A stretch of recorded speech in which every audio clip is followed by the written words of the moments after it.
Welcome back to our channel, dear friends. Thank you so much for being here again as we explore another deep and significant topic on the spiritual path. Today, we will talk about something that is rarely discussed openly, but is of tremendous importance: the karmic consequences of slandering monastics and the ordained.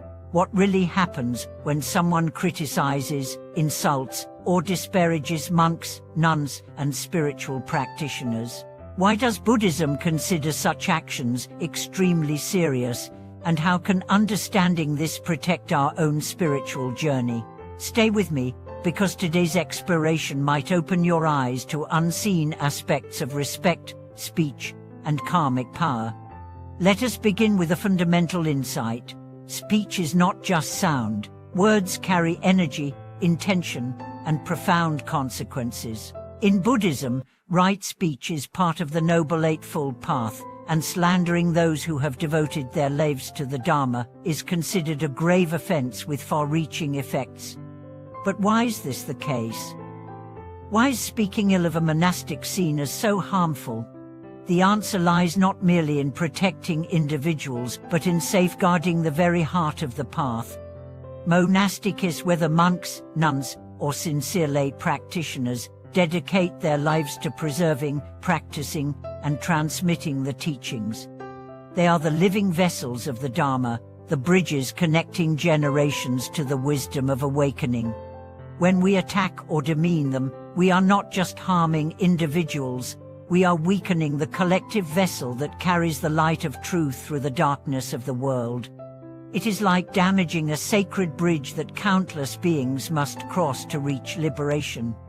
Let me share a story that illustrates the profound impact of slander. In ancient India, during the time after the Buddha's passing, there was a powerful king named Virudhaka.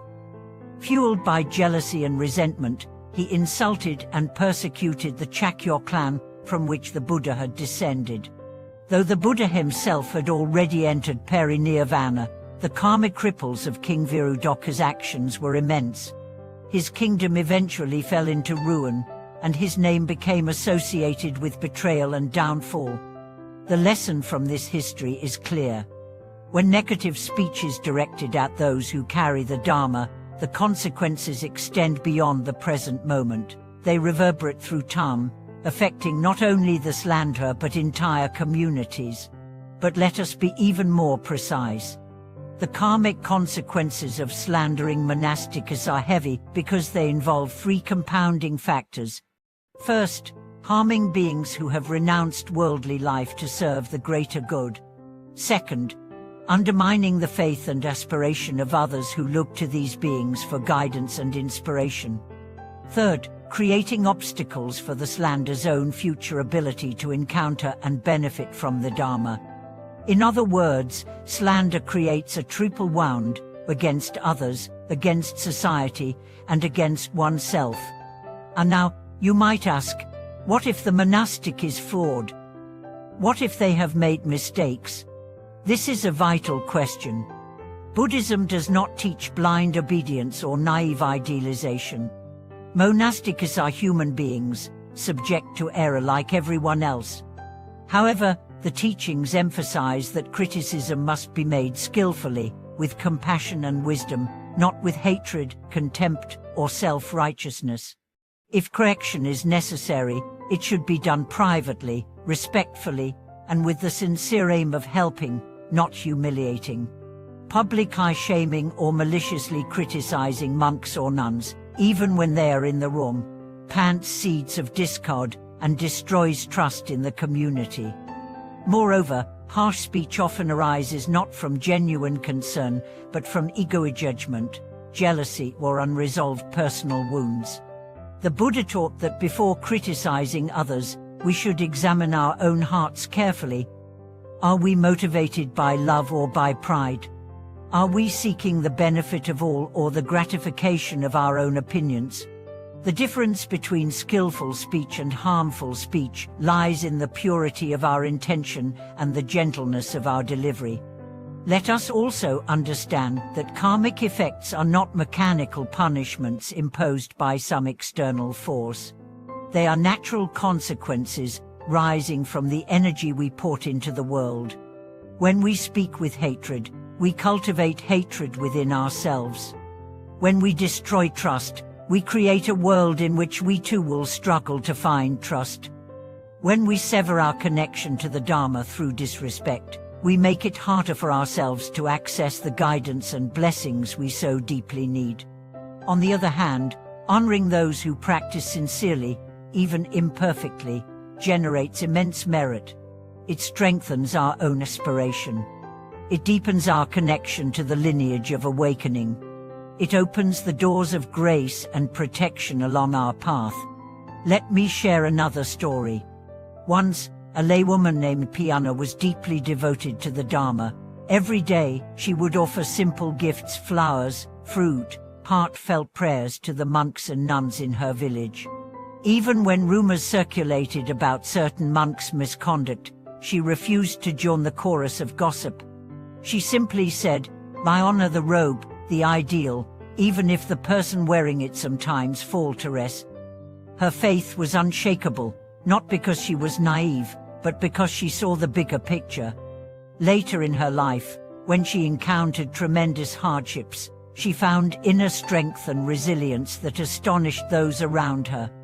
When asked how she remained so calm and joyful, she replied, "I have planted seeds of trust and reverence in my heart. Now they are bearing the fruits of peace." Panna's story reminds us that how we speak and think about others, especially those on the spiritual path, shapes the architecture of our own soul. And now, you might wonder, what should we do if we have already spoken ill of monastics in the past? The beauty of karma is that it is dynamic, not fixed.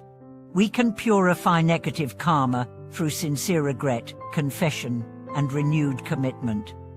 In Buddhism, practices such as the Vajrasattva mantra, repentance ceremonies, and acts of merit dedicated to those we have harmed are powerful means of healing. Sincere apology, even offered silently in the heart, can transform the energy of past mistakes. More importantly, we can vow to speak more mindfully from now on. We can dedicate our speech to uplifting, encouraging, and supporting the sacred path in ourselves and others. Each word can become a bridge rather than a barrier. Each conversation can become a blessing rather than a burden. Speech, when guided by compassion and wisdom, becomes a powerful force for healing and awakening. And so, dear friends, as we move forward together on this journey, let us hold this remembrance. Guard your speech as you would guard a precious jewel. Honor those who walk the path, not because they are perfect, but because they carry the torch of possibility for all beings. Speak with kindness, even when you must speak hard truths. And when you falter, forgive yourself, correct your course, and continue onward with a heart ever more open and wise. Thank you, dear friends, for joining me today in this important and often overlooked exploration. If this video touched your heart, if it inspired you to speak and live more mindfully, please share your thoughts and reflections in the comments below. Remember to subscribe to our channel, like this video, and turn on the notification bell so you stay connected with our ongoing journeys into wisdom, compassion, and truth. Thank you for watching this video. Until next time, may your words be blessings, may your heart be light, and may your path be illuminated by the radiant power of kindness.